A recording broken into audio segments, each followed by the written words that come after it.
welcome. We continue Pirkei Avot. Not before we said that our words that we will learn is dedicated Le'ilu Nishmat Mordechai ben Rosa, and obviously today is the Memorial Day of the Holocaust Day, so we are dedicating the Mishnah for the memory of the 6 million Jews that were slaughtered or killed in the Second World War. Okay, Yosef ben Yoezer Itzer Eda. Yeah, Yosef ben Yoezer that came from the place Tzereda, and Yosef ben Yochanan Ish Yerushalayim, the man that came from Jerusalem, Kiblu mehem, they received a tradition. Yosef ben Yoezer Itzer Eda Omer, Yeh betcha bevad l'chachamim. The house needs to be a meeting for our sages. Ve'aveh mit'abek be'afar רגליהם, and you need to sit in the dust of the feet. Ve'aveh shoteh betzama et divrehem, and drink in the word thirstily. Was thirsty. Okay, what's the connection to all this subject that we have? Yeh betcha bevad l'chachamim. The house, your house, you need to welcome rabbis.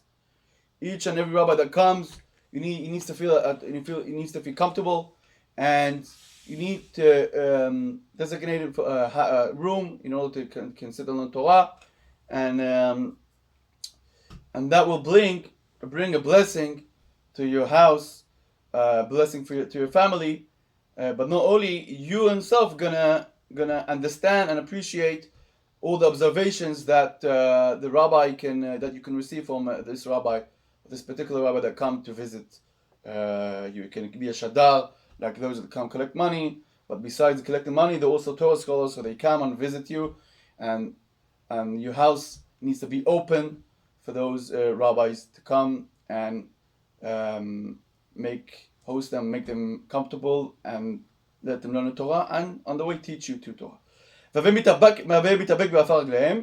we said, you sit and in the dust of the feet of the rabbis. Now, the meaning is that a person needs to be very close to the rabbi. In those days, the rabbi used to sit on a bench, and the students, the disciples, used to sit right next to him.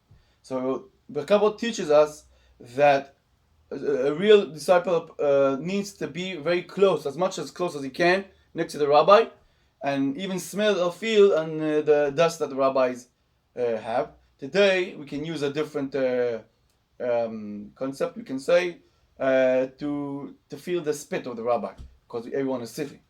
But in those days, they were sitting, and they were sitting on the floor, and the rabbi was sitting on the chair, the bench. Not only to be close to him, but also to appreciate, and as a person is thirsty, the only thing he's occupied on thinking is about water. He wants to drink water. So that's the same way here. When a person goes to learn from his rabbi, he needs to feel that he wants to learn and wants to know every word that comes out, every wisdom, every knowledge that comes out from his mouth.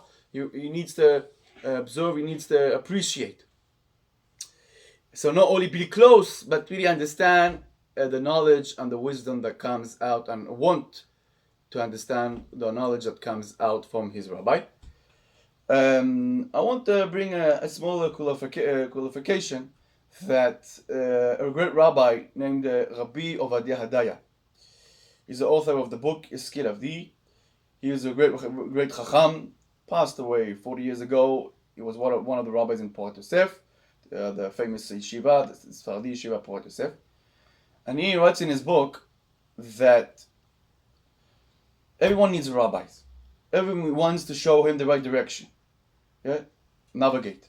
But the person needs to put himself in a level that he can actually observe something from his rabbi, not only reading a book. Because he says, in a different issue, he had a question about something else. But he says the old concept of Chacham,